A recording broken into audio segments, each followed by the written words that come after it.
बिस्मिल्लाहिर्रहमानिर्रहीम नाज़रीन अस्सलाम वालेकुम। आप देख रहे हैं मेरा यूट्यूब ऑफिशियल चैनल और मैं हूं अमान भट्ट। आज की जो ताज़ा तरीन इतलात हैं उनके साथ आपके सामने हाजिर हुआ हूं। सबसे पहले बात करेंगे जो पीटीआई है उसने अदालत में जाने का भरपूर फैसला कर लिया है।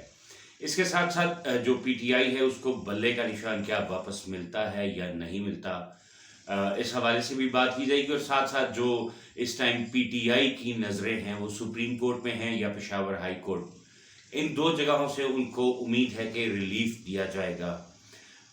अपने तज्ज़िये को आगे बढ़ाने से पहले गुजारिश करूंगा जिन सब्सक्राइबर्स ने अभी तक मुझे सब्सक्राइब नहीं किया मेरे चैनल को सब्सक्राइब कर लें, बेल आइकन का बटन दबा दें ताकि आपको आने वाले तज्ज़ियों के बारे में नोटिफिकेशन मिलता रहे। सबसे पहले बात करूंगा मैं पीटीआई का अदालत जाने का फैसला।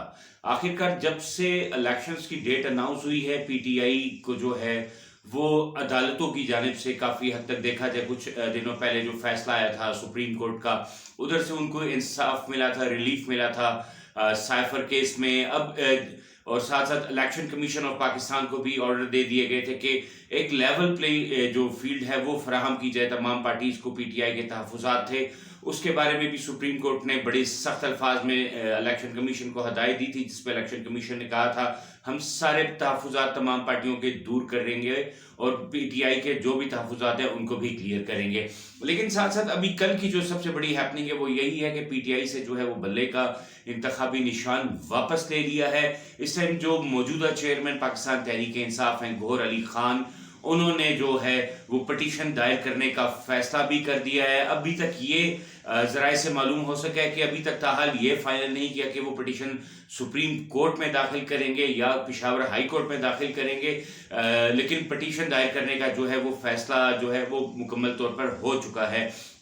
इसके साथ साथ मैं आपको बड़ी एक दिलचस्प यहाँ पे सूरत हाल इस टाइम जो सियासी दंगल चल रहा है उसके बारे में बताता हूँ कि इमरान खान ने जो है अगर इलेक्शंस नहीं लड़ने दिए जाते तहरीक इंसाफ के प्लेटफॉर्म से तो इमरान खान ने जो है वो प्लान बी भी तैयार किया हुआ है और प्लान बी पर जो है वो काम शुरू हो गया है। आखिरकार इमरान खान का प्लान बी क्या है?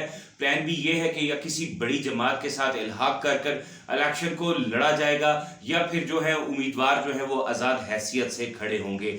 देखा जाए कि अगर पीटीआई के उम्मीदवार जितने भी हैं वो अगर आज़ाद हैसियत से भी खड़े होते हैं तो यकीनन जो है वो अवाम जो है आज़ाद उम्मीदवारों को सेलेक्ट करेगी, क्योंकि उनके बैकग्राउंड पे पीटीआई की सपोर्ट है, पीटीआई का हाथ है, तो ये एज भी हो सकता है। और साथ साथ इस तमाम सूरत हाल को मद्देनजर रखते हुए शहर लाहौर में भी काफ़ी जो है वो इक़्तिदार की जंग इस टाइम सरगर्म है। एक तरफ से वजीर नवाज शरीफ साहब जो है वो मरीम नवाज को वजीर आला पंजाब बनाना चाह रही हैं, तो दूसरी तरफ से उन्हीं के भाई जो है शहबाज शरीफ वो ये हरगिज़ नहीं चाहते कि मरीम को पंजाब की भाग दौड़ दी जाए। वो हमजा को चाह रहे हैं कि हमजा जो है वो चीफ मिनिस्टर पंजाब बने। लेकिन ताहाल अभी जो लाहौर के मामलात हैं, लाहौर की अवाम है जो वो अभी तक जो हमारे पास इतलात आ रही हैं कि लाहौर की अवाम जो है वो इस टाइम मियाँ बरादरी की बजाय पाकिस्तान तहरीक इंसाफ को पसंद कर रही है। उनके कैंडिडेट अगर कोई भी खड़ा वहाँ से होगा तो वो उसको सपोर्ट करेगी। उन्होंने ऐलान बिल्कुल वाज़े तौर पे कह दिया है। हत्ता कि कल एक मेरे बड़े से सीनियर जर्नलिस्ट दोस्त है, उन्होंने एक सर्वे किया है लाहौर में मियाँ साहब के हलके में, तो उनका कहना था कि मुझे उस हलके में सर्वे करके बड़ा ही ताज्जुब हुआ कि मियाँ नवाज शरीफ इस हलके से हैं, ये उनका आबाई इलाका है, आबाई गढ़ है, लेकिन यहाँ पे इस वक्त उनका जो ग्राफ है वो निस्बतन काफ़ी नीचे दिखाई दे रहा है। तो यकीनन इस टाइम जो पाकिस्तान मुस्लिम लीग नून है उसके लिए काफ़ी परेशानी का भी बायस है कि अगर तहरीक इंसाफ जो है वो किसी बड़ी पार्टी के साथ इल्हाक करके मैदान में आती है तो यकीनन इक़्तिदार में उनके आने के ज़्यादा चांसेस होंगे, या अगर आज़ाद उम्मीदवार उनके ज़्यादा खड़े करती है, आज़ाद उम्मीदवार का फैसला हो जाता है कि पार्टी आज़ाद उम्मीदवार खड़े करेगी तो यकीनन जो फैसला है वो बड़ा ही दिलचस्प होगा। साथ साथ जो इस टाइम मौजूदा सूरत हाल है इलेक्शंस के हवाले से, दीगर जमातों के हवाले से, सिंध के बारे में पाकिस्तान पीपल्स पार्टी की खास तौर पे यहाँ पे मैं बात करूँगा कि पीपल्स पार्टी जो है वो अभी तक सिंध में ही महदूद है।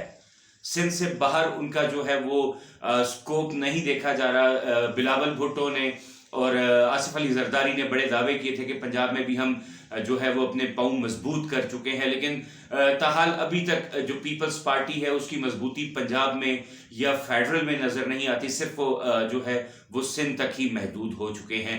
अब देखना ये है कि कल का दिन जो है वो पीटीआई के लिए बहुत अहमियत का हामिल है, और अब अगर पटिशन जो है वो दायर होती है पेशावर हाई कोर्ट में या सुप्रीम कोर्ट इस्लामाबाद में, तो आखिरकार उस पटिशन की सुनवाई फिल 4 हो जाएगी, और उस पर फैसला कब तक आएगा ये ताहाल कहना अभी मुश्किल है। लेकिन अगर ये मेरा अपना ज़ाती तजर्बा है और ज़ाती राय है, क्योंकि जो हवा जिस रुख में चल रही उस हवा को अगर देखा जाए, अगर पीटीआई की पटिशन सुप्रीम कोर्ट में दायर होती है और जस्टिस अतर मिनुल्लाह इसकी समाअत करते हैं, तो यकीनन जस्टिस अतर मिनुल्लाह ने गुज़िश्ता अपने फैसले में इमरान खान को मासूम भी कहा था, तो हो सकता है कि जस्टिस अतर मिनुल्लाह जो है वो इमरान खान की इस मासूमियत को देखते हुए या उनकी पार्टी की मकबूलियत को देखते हुए इलेक्शन कमीशन ऑफ पाकिस्तान को अहकामात जारी करे कि इनको बल्ले का निशान वापस कर दिया जाए। मजीद आने वाले तजिए और व्लॉग्स के लिए मेरे चैनल को सब्सक्राइब कर लें। तब तक के लिए इजाज़त दीजिएगा। अल्लाह हाफिज़। पाकिस्तान जिंदाबाद।